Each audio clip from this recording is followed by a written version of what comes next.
शनिदेव के जन्म की कथा। किस कठिन परिस्थिति में शनिदेव का जन्म हुआ और वे न्याय के देवता कैसे बने, सुनिए शनिदेव की महान कथा। जो भी इस कथा को ध्यान से पूरा सुनता है, शनिदेव उस पर कुदृष्टि कभी नहीं डालते हैं, बल्कि जीवन भर शनि महाराज उनकी सहायता करते हैं, रोग दोषों से रक्षा करते हैं, उस पर लगे सभी झूठे आरोप नष्ट हो जाते हैं, व्यक्ति को समाज में सम्मान और कीर्ति तुरंत ही प्राप्त हो जाती है। इसीलिए शनिदेव की कृपया पाने के लिए आप भी इस कथा को ध्यान पूरा अवश्य सुने और वीडियो को लाइक जरूर करें। तो चलिए आपको सुनाते हैं शनि महाराज की कथा। प्राचीन काल की बात है, स्वर्ग के आकाश में भगवान सूर्यदेव अपने असाधारण तेज और प्रकाश के साथ देदीप्यमान थे।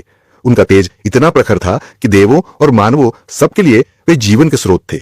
सूर्यदेव का विवाह विश्वकर्मा की पुत्री देवी संज्ञा से हुआ था। संज्ञा कोमल स्वभाव की थी और पतिव्रता थी, परंतु सूर्यदेव के तेज को सह पाना उनके लिए दुष्कर होता जा रहा था। सूर्यदेव के प्रकाश और ताप से संज्ञा दिन प्रतिदिन अधिक व्याकुल रहने लगी। सूर्यदेव अपने तेज में मग्न थे, लेकिन संज्ञा मन ही मन बहुत विचलित थी। एक दिन सूर्यदेव ने संज्ञा से स्नेहपूर्वक पूछा, देवी, तुम इतनी चिंतित और थकी थकी सी क्यों दिखती हो? संज्ञा में साहस नहीं था कि वह सूर्यदेव से अपनी व्यथा को कह सके, परंतु मन में वह लगातार सोच रही थी कि सूर्य के तेज को कैसे सहन किया जाए या कम किया जाए। समय के साथ संज्ञा ने सूर्यदेव के 3 संतानों को जन्म दिया। 2 पुत्र वैवस्वत मनु एवं यमराज और 1 पुत्री यमुना। मातृत्व के बावजूद सूर्य की प्रचंड तपिश उन्हें सताती रही। अंततः संज्ञा ने एक कठिन निर्णय लिया। उन्होंने निश्चय किया कि वे तपस्या द्वारा अपनी शक्ति बढ़ाएंगी या ऐसा उपाय निकालेंगी कि सूर्यदेव का तेज किसी प्रकार कम हो सके।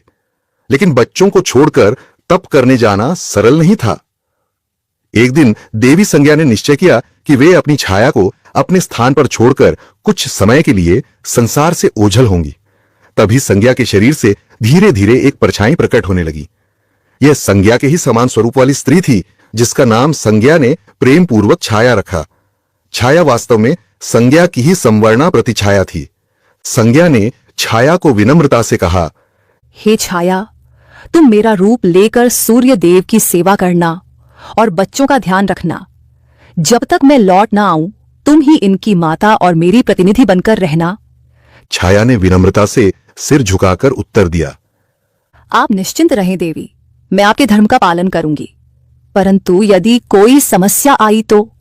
संज्ञा ने गंभीर स्वर में कहा, यदि कोई बड़ी विपत्ति हो तो मुझे स्मरण करना, मैं तुरंत उपस्थित हो जाऊंगी।